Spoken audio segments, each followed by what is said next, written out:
মহাৰাজ নাটকখনটো চোৱা নাই সকলোৱে অভয়পুৰ কিন্তু চাব লাগিব চাবলৈ হাত চাপৰিটা মাৰিব লাগিব চাবলৈ নাই সকলোৱে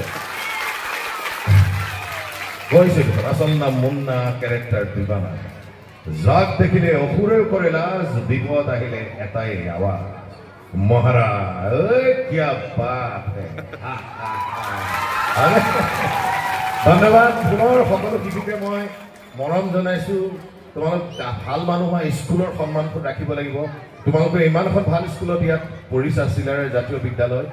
নিজৰ কৃষ্টি সংস্কৃতি আগুৱাই নিব লাগিব তোমালোকৰ বহুত দায়িত্ব সেই দায়িত্বখিনি পালন কৰা শিক্ষাগুৰুসকলক সন্মান কৰি আগুৱাই যোৱা মোৰ তোমালোকৰ প্ৰতি সদায় আশীৰ্বাদ আছে মৰম আছে আৰু থাকিব ধন্যবাদ ছাত্ৰ ছাত্ৰী সকলোকে শিশু দিৱস সকলোকে শিশুসকলক মই মৰম আৰু শিক্ষাগুৰুসকলক সেৱা জনাইছোঁ আজি এই দিনটো এই বয়সটো আমিও পাৰ কৰি আহিছোঁ এই বয়সটো মই ভাবোঁ জীৱনৰ সৰ্বশ্ৰেষ্ঠ সময় বুলি ক'ব লাগিব মই ভাবোঁ শিশুসকলৰ ক্ষেত্ৰত এই বয়সটো আমি যেতিয়া স্কুলত আছিলোঁ মোৰ স্কুল আছিল নগৰ মৰিগাঁও প্ৰাথমিক বিদ্যালয় মোৰ ঘৰৰ ওচৰত ভোচালিও কৰিছিলোঁ শিক্ষাগুৰুসকলৰ পৰা গালিও পাইছিলোঁ কিন্তু কিবা এটা গুণত মই এটাই কওঁ যিসকল অভিভাৱক আছে যে ল'ৰা ছোৱালীসকলক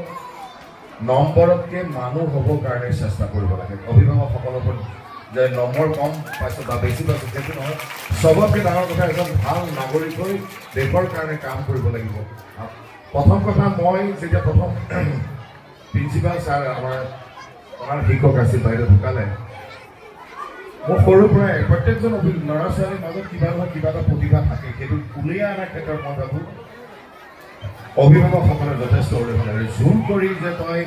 নম্বৰ বেছি পাব লাগিব তই অমুক পাব লাগিব সেইটো নহয় যিটো ধৰণে আমি এতিয়া নিউজত পাই থাকোঁ যে শিক্ষাগুৰুসকলক যিটো সন্মান কৰিব লাগে ক'ৰবাত কিবা এটা ভুল হয়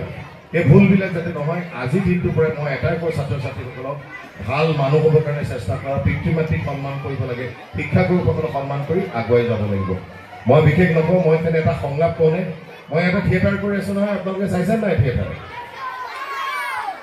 হা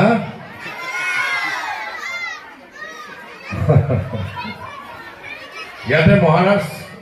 নাটকখন কৰি আছোঁ কালি হিন্দন ভাঙি দৰ্শক আহিছে যিসকলে চোৱা নাই অভয়পুৰত আহিব সকলোকে এই অনুষ্ঠানৰ জৰিয়তে নিমন্ত্ৰণ জনাইছোঁ সকলোৱে আহিব নাটকখন চাব মই 6টা বছৰ বিৰতিৰ পিছত ভাগৱান থিয়েটাৰলৈ আহিছোঁ অনাগত দিনত আৰু অভিনয় কৰি যাম আৰু কি ক'ম যে ভগৱান তই মোৰ চব আশাই পূৰণ কৰিছে